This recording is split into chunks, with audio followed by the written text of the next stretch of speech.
Ayan po. Ang ating bagong gawa. Ayan. Meron po siyang lagayan dito na para sa kamay. Ayan. Tapos, lagayan po yan ng cellphone. Nag-iisa lang po kasi ang kamay ko.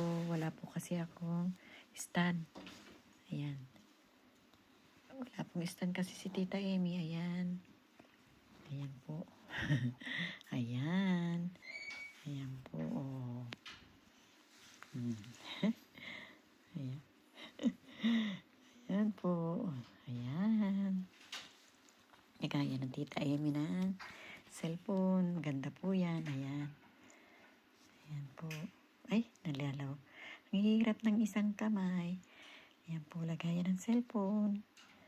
Ayan. Sa lagayan ng cellphone po. Ayan, thank you very much po sa inyong lahat. Salamat